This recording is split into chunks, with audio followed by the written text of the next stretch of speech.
আমরা জেনে না জেনে বাচ্চাদের ভুলভাল খাবার দিয়ে থাকি, এটা কিন্তু একদমই করা যাবে না। তো বাচ্চাদের খাওয়ারও কিন্তু একটা সুন্দর নিয়ম শৃঙ্খলা আছে।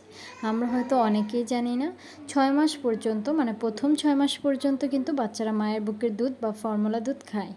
6 মাস পর থেকে কিন্তু বাচ্চাদের অল্প অল্প করে সলিড খাবার শুরু করতে হয়। অনেকে হয়তো এটাই জানে না যে আসলে সলিড খাবারটা কী। সলিড খাবার হচ্ছে যে কোনো খাবারের পিউরি, যেমন আলুর পিউরি বা মিষ্টি কুমড়োর পিউরি বা হচ্ছে গাজরের পিউরি, যে কোনো খাবারকে আপনারা সেদ্ধ করে নরম করে ম্যাশ করে বাচ্চাকে খাইয়ে দিতে পারেন। প্রথম 6 মাস থেকে শুরু করতে হবে এই খাবারটা। তো এই খাবারটা খাওয়ানোর পর যখন মানে বাচ্চা একটু বড় হয়ে যাবে, 8 থেকে 9 মাস বয়স হয়ে যাবে, তখন সেই মুহূর্তে গিয়ে আপনারা চাইলে খিচুড়ি খাওয়াতে পারেন।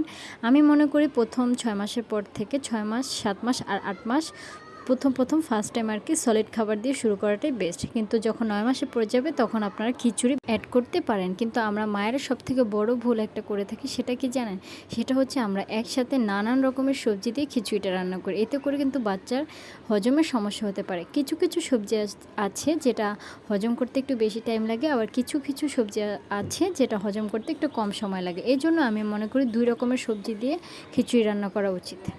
কারণ হচ্ছে প্রথম অবস্থায় বাচ্চার হজম শক্তি অনেক বেশি কম থাকে, যার কারণে অ্যাডজাস্ট হতে একটু সময় লাগে। এই জন্য প্রথম অবস্থায় 2 রকমের সবজি দিয়ে খিচুড়িটা রান্না করা উচিত। আর সবথেকে বড় ভুল যেটা আমি করেছি, আমরা অনেকে কী করি, খিচুড়িটা ব্লেন্ডার করে বাচ্চাকে খাওয়াই যাতে বেশি খায় বা খাওয়ার সুবিধার জন্য। এই কাজটা একদমই করবেন না। কারণ হচ্ছে এই ভুলটা আমিও করেছিলাম। আমার বাচ্চার ক্ষেত্রে আমি খিচুড়ি ব্লেন্ডার করে খাওয়াতাম যাতে করে ও চিবানো শিখে নেয়।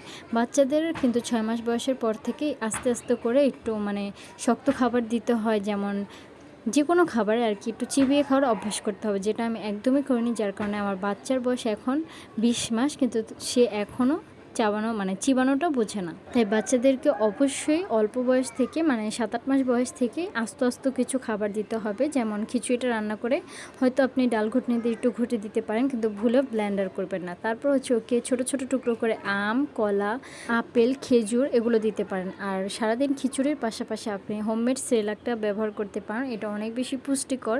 তাছাড়া আপনার 9 মাসের পর থেকে হচ্ছে একটি করে সিদ্ধ ডিম খাওয়াতে পারেন।